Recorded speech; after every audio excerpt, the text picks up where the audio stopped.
The Lands Department has been under the spotlight for various allegations of corruption. Last week, the Ombudsman Commission completed a report on allegations of corruption against the department that has been presented to the National Parliament for deliberation. Secretary for Lands, Romilly Kila Pat, says he's tightening up systems and processes in the department. Serah Aupong with this special report. In recent weeks, the National Research Institute has raised serious allegations regarding the lack of confidence in land titles issued by the Lands Department.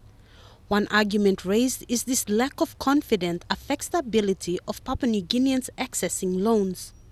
Secretary Kila Pat says he is aware of these criticisms and allegations leveled against the department, but says construction activities occurring around the country shows there is confidence in the titles. That you see a lot of developments taking place in Port Moresby, in Lae and other centers. It's because people have title to land. And a good number of them, or most of them, have gone to the bank to obtain loans to actually build. In the same regard, he says the accusations that the department issues duplicate titles stems from the misunderstanding of the process that goes into issuing a title. There is no duplication of titles, to be quite frank. What we do is, once the process is complete, there are only one title, but one is a copy and one is an original. We need to keep a copy in our files. It's containing the same information, everything is the same, nothing is different.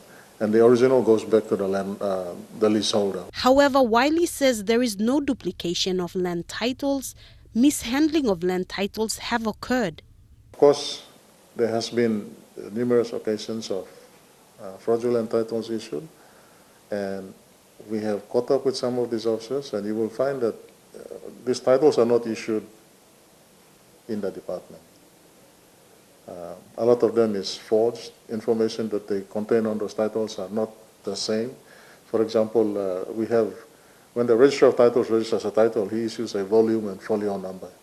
When you look at those titles, they use volume and folio numbers for a different property altogether, and they fabricate it and use it outside. This brings to light the mammoth challenge the department has in managing the movement of files and data, both within their offices and leaving the department.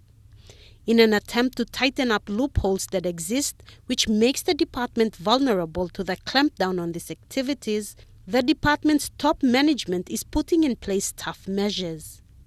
People are carrying files out, and I said I cannot sit back and allow these things to happen. We've gone to court. We've been directed to produce documents. We're looking for files. So on an interim basis, I got tough on the guys. I said, we are going to lock all the doors and everybody access through the front. We check all the bags to make sure no files are going out of the door. We have fire exit areas. I've given instructions that nobody uses it. Only on emergency we use it. We've gone further to install cameras and alarms on those strategic locations. He says officers found to be guilty of corrupt activities have been dealt with accordingly. The department is also in the final stages of launching their electronic documentation system. And our target is to complete it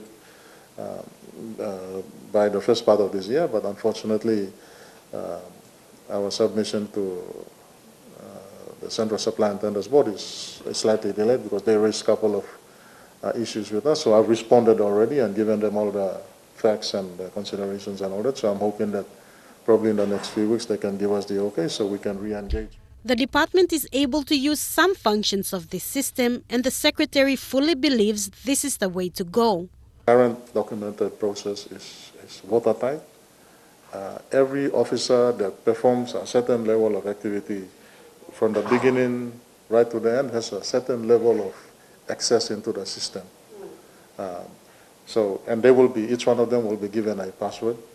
So whenever it's their time to do some work, they enter their password and they have access to the system. And they enter the data that is required for that particular performance that they're supposed to do. Now, in the event that somebody enters a wrong data or tries to manipulate the system, we can go in and find out who went in at what particular time and what they did. So it's easy, I can just pick up the phone and call and say, you come here, what did you do on this thing? A complaints desk which was launched last year has had some traction. However, he says the complaints are not specific enough to warrant an investigation and consequent actions. Secretary Kila Pat says he operates an open-door policy and encourages concerned individuals to continue to bring forward their complaints. Our people really need to come forward. If somebody is holding on to a fake title, bring it, because I'm not scared to deal with the officer. We want to clean this place. Serah Aupong, National EMTV News.